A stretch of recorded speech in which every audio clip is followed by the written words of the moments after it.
First aid training certificate വിതരണം ചെയ്തു. Thiruvananthapuram Kattakkada Mata college of medical ടെക്നോളജിയും ഡെയിൽവ്യൂ കോളേജും സംയുക്തമായി സംഘടിപ്പിച്ച കേരള സർക്കാർ ഫസ്റ്റ് എയ്ഡ് ട്രെയിനിംഗ് ക്ലാസിന്റെ സർട്ടിഫിക്കറ്റ് വിതരണം നടന്നു. Mata college of medical technology chairperson Shrimati Jiji ജോസഫിന്റെയും മാനേജിംഗ് ഡയറക്ടർ ഡോക്ടർ ജ്യോതിഷ് സുഭാഷിന്റെയും Daleview college managing director doctor Shaiju ഡേവിഡിന്റെയും നേതൃത്വത്തിലായിരുന്നു പരിശീലന പരിപാടി സംഘടിപ്പിച്ചത്. തൈക്കാട് ഭാരത് ഭവനിൽ നടന്ന സർട്ടിഫിക്കറ്റ് വിതരണ ചടങ്ങ് ശ്രീ ബിനു ഫ്രാൻസിസ് IAS ഉദ്ഘാടനം ചെയ്തു.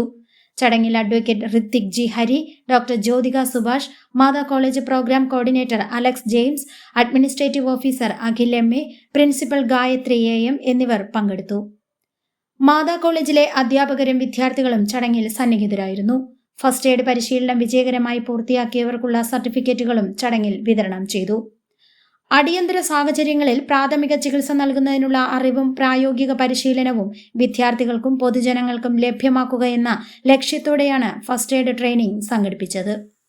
നമുക്ക് ഒരിക്കലും പ്രതീക്ഷിക്കാൻ, ഇപ്പൊ ഹോസ്പിറ്റലാണെങ്കിൽ കെയർ ആണല്ലേ, അവിടെ ഒരു രോഗി വരും, നമുക്ക് കൊടുക്കാം. പക്ഷേ ഇതിന്റെ പ്രശ്നം എന്ന് പറഞ്ഞു കഴിഞ്ഞാൽ നമുക്ക് അറിയാൻ പറ്റത്തില്ല ഏത് സമയത്താണ് നമുക്ക് നമ്മുടെ ഈ പറയുന്ന സ്കില്ല് ഉപയോഗിക്കാൻ കഴിയുന്നത്. ഒരു യാത്രയിലായിരിക്കാം, വീട്ടിലായിരിക്കാം, വേറെ കളിക്കുമ്പോഴായിരിക്കാം, വേറെ ഏത് സമയത്തും ഈ പറയുന്ന ഒരാവശ്യം വരും. നമുക്കല്ല വരുന്നത് കൂടുതലും നമ്മുടെ കൂടെ യാത്ര ചെയ്യുന്നവരോ നമ്മുടെ കൂടെ ആയിരിക്കുന്നവർക്കോ ആണ്. ആ സമയത്ത് ഇങ്ങനൊരു സ്കില്ല് ഇല്ലാത്തവർ ഉണ്ടെങ്കിൽ എന്തായിരിക്കും സംഭവിക്കുന്നത്? ചുരുക്കത്തിൽ നിങ്ങളൊക്കെ ആ സമയത്ത് ദൈവത്തിന്റെ പ്രതിരൂപമായി മാറി. കണക്കുകൾ പറയുന്നത് ഇത്തരത്തിൽ ഏതെങ്കിലും ഒരു ഘട്ടത്തിൽ നിങ്ങൾ ഒരു സഹായം കൊടുക്കുകയാണെങ്കിൽ ഏകദേശം 12% പേര് രക്ഷപ്പെടുന്നു എന്നുള്ളതാണ്. That means you are saving the life. അല്ലെ, നമുക്ക് ഒരു പരിചയം ഉണ്ടാകത്തില്ല.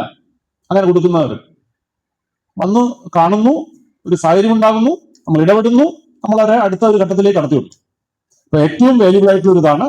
നിങ്ങൾക്ക് അത്തരത്തിലുള്ള സാഹചര്യം ഉണ്ടാകാതിരിക്കട്ടെ.